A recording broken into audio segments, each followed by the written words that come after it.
Navidad. Feliz Navidad. प्रभू येशू ख्रिस्ताच्या नावामध्ये मी पुन्हा एक वार आपल्या सर्वांचं ख्रिस्त जन्मोत्सवाच्या ह्या आगमनाच्या प्रित्यर्थ या असणाऱ्या मनन चिंतनामध्ये आपल्या सर्वांचं स्वागत करतो। आज पुन्हा एक वार आम्ही योसेफाच्या जीवनाकडे पाहण्याचा प्रयत्न करणार आहोत। काल आम्ही बघितलं की त्याच्या विचारांमध्ये असणारा जो घालमेल आहे किंवा जी अस्थिरता आहे ती देवदूताच्या दर्शनाने त्या ठिकाणी स्थिर झाली आणि देवाच्या वचनाप्रमाणे योसेफ हा त्या ठिकाणी पुढच्या कार्यासाठी तो स्वतः त्या ठिकाणी प्रोत्साहित झाला। त्याने स्वतःचं समर्पण पुन्हा एक वार केलेलं आम्हाला त्या ठिकाणी पाहायला मिळतं।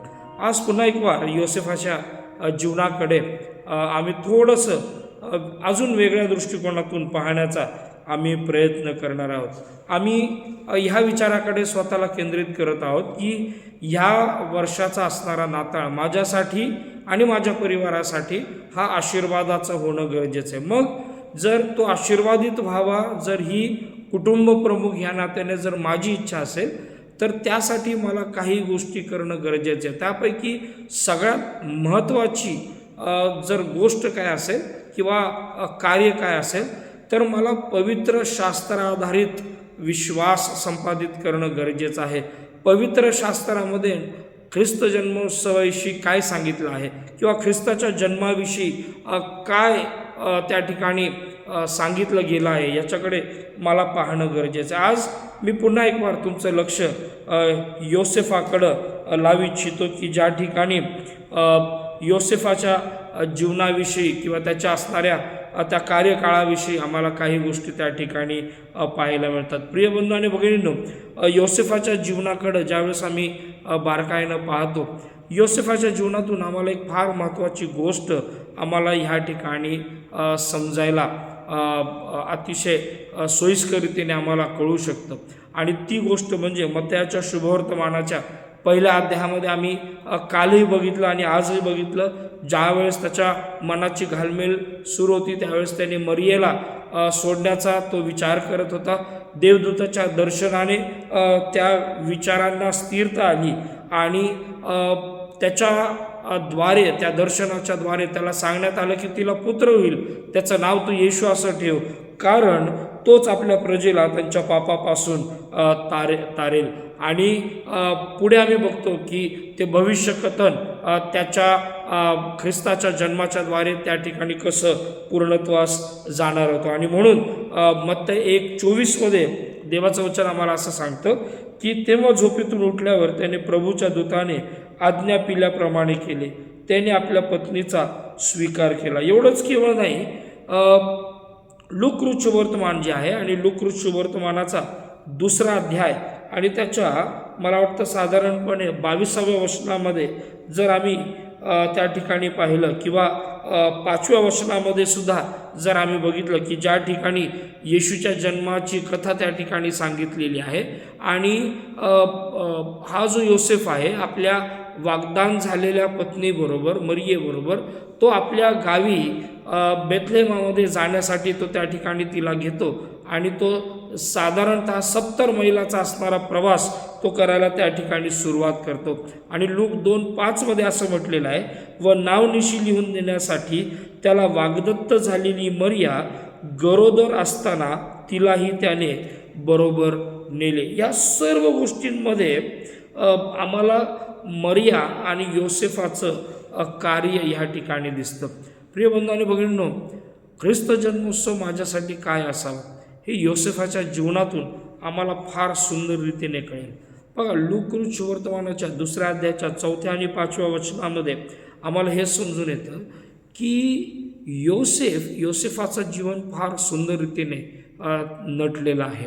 योसेफ जर आम्हाला पाहायचा आहे तर त्या ठिकाणी त्याच्याविषयी पहिला गुणधर्म आम्हाला पाहायला मिळतो तो 19व्या वचनामध्ये आणि त्या ठिकाणी म्हटले, तिचा पती योसेफ हा नीतिमान होता।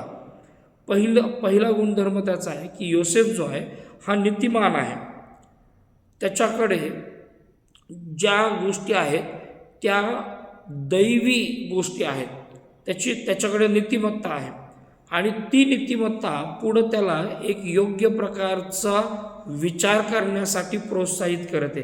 त्याच वचनामध्ये पुढं म्हटलेलं आहे की तिचा पती योसेफ नीतिमान होता व तिची बेअब्रू करण्याची त्याची इच्छा नसल्यामुळे तिला गुप्तपणे सोडण्याचा त्याने विचार केला.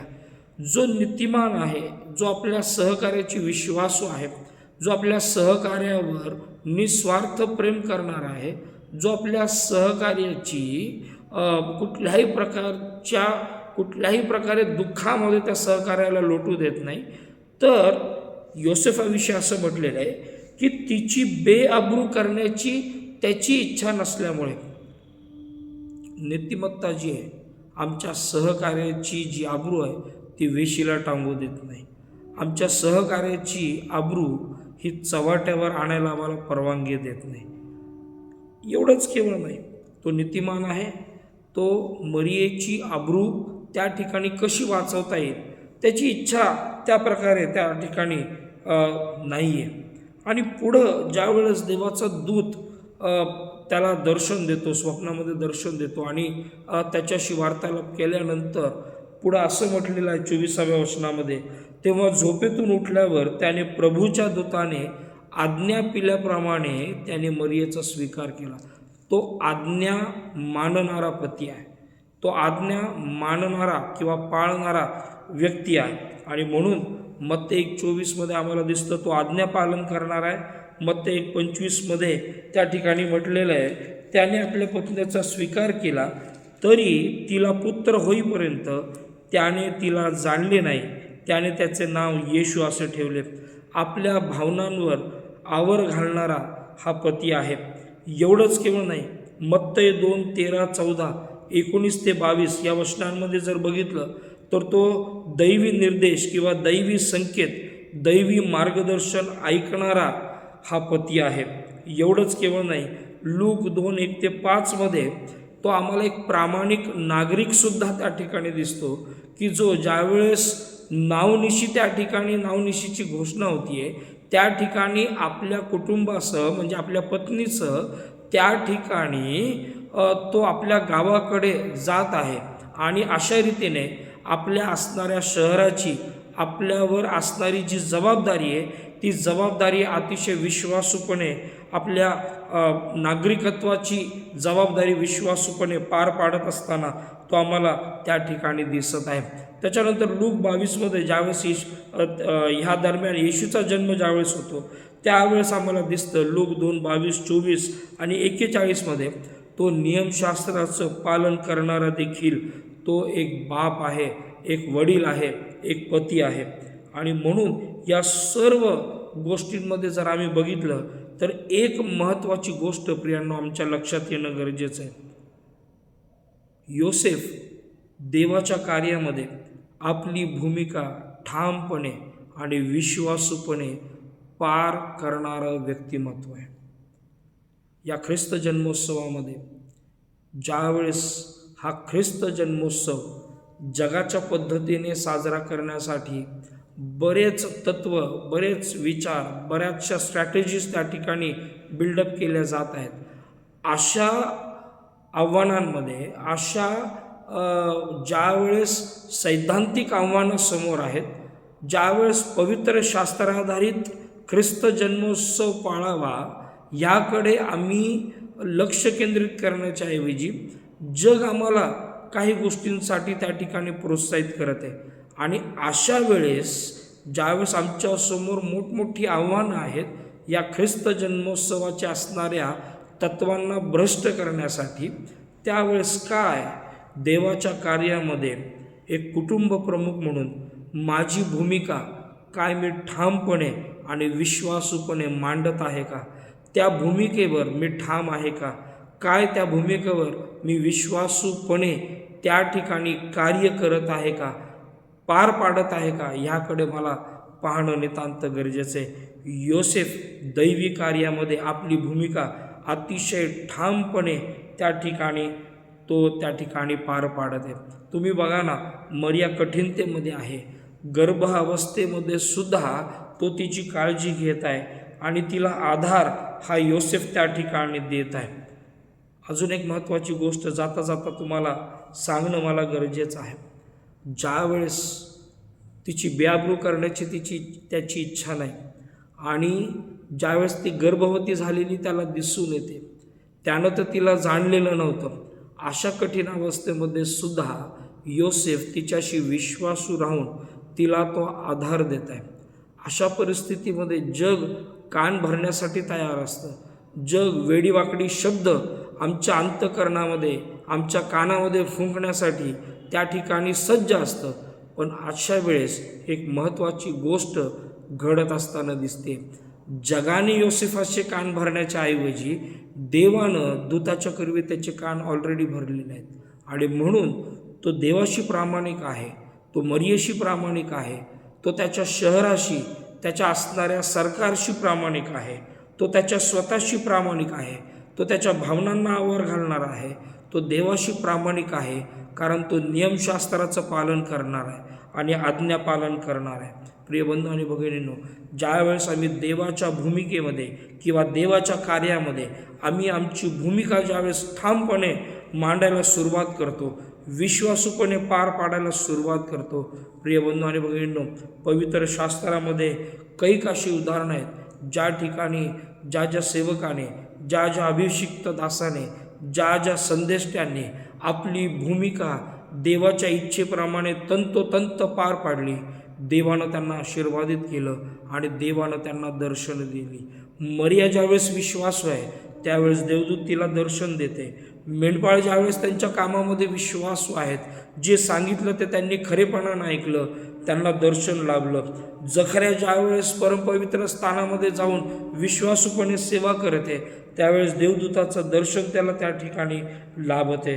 प्रिय बंधू आणि भगिनींनो, आम्ही हे समजून घेणं गरजेचं आहे. जो व्यक्ती देवाच्या सानिध्यामध्ये आहे, जो व्यक्ती देवाच्या जवळीकतेमध्ये आहे, जो व्यक्ती देवाच्या इच्छेला शिरसावंदे मांडणार आहे, जो व्यक्ती देवाच्या असणाऱ्या कार्यप्रणालीमध्ये ठामपणे आपलं कार्य करणारा, आपल्या तत्वांना बिलगून दैवी तत्वांना त्या ठिकाणी देवाच्या तत्वांप्रमाणे चालणारे व्यक्ती, देवानं त्यांना दर्शनं दिलेली आहेत, देवानं दृष्टांत दिलेत, देवानं त्याच्या इच्छेंची सखोलता त्यांना अतिशय सुंदरपणे प्रगट केली. आणि म्हणून प्रिय बंधू आणि भगिनींनो, योसेफ नीतिमान आहे, आज्ञाधारक आहे, भावनांना आवर घालणार आहे, दैवी संकेत, दैवी मार्गदर्शन ऐकणार आहे, एक प्रामाणिक नागरिक आहे, नियमशास्त्राचं काटेकोरपणे पालन करणार आहे आणि आपल्या कुटुंबासमवेत या सर्व गोष्टी घेऊन चालणारा हा योसेफ आहे. आणि म्हणून प्रिय बंधू आणि भगिनींनो, देवाने या योसेफाला फार सुंदर रीतीने त्या ठिकाणी उपयोगामध्ये आणलं. देवाचे एक सेवक आहेत जॉन मॅकऑर्थर, ते त्यांच्या लिखाणामध्ये म्हणत असताना म्हणतात, God works through all kinds of people to effect his purpose. देव अनेक वेळेस त्याच्या कार्यामध्ये कैक अशा लोकांचा उपयोग करून घेतो यासाठी की त्याचं उद्दिष्ट त्या लोकांच्याद्वारे त्याला पूर्णतेस न्यायचं असतं. योसेफ दैवी उद्दिष्ट पूर्ण करणारा एक नीतिमान आणि भक्तिमान व्यक्ती म्हणून आम्हाला त्या ठिकाणी दिसून येतो. ख्रिस्त जन्मोत्सव काय आहे? दैवी कार्यामध्ये मला ठाम उभं राहायचं आहे. कुठल्याही जगिकतेला मी माझ्या जीवनामध्ये फ्लेक्झिबल होऊ देणार नाही. मी कुठल्याही गोष्टींशी मी या ख्रिस्त जन्मोत्सवामध्ये तडजोड करणार नाही. दैवी तत्व, दैवी प्रणाली, दैवी इच्छेला शिरसावंदे मानून हा ख्रिस्त जन्मोत्सव मी साजरा करेन. देवबाप आपल्या सर्वांना या मननाच्याद्वारे आशीर्वादित करो. Thank you so much.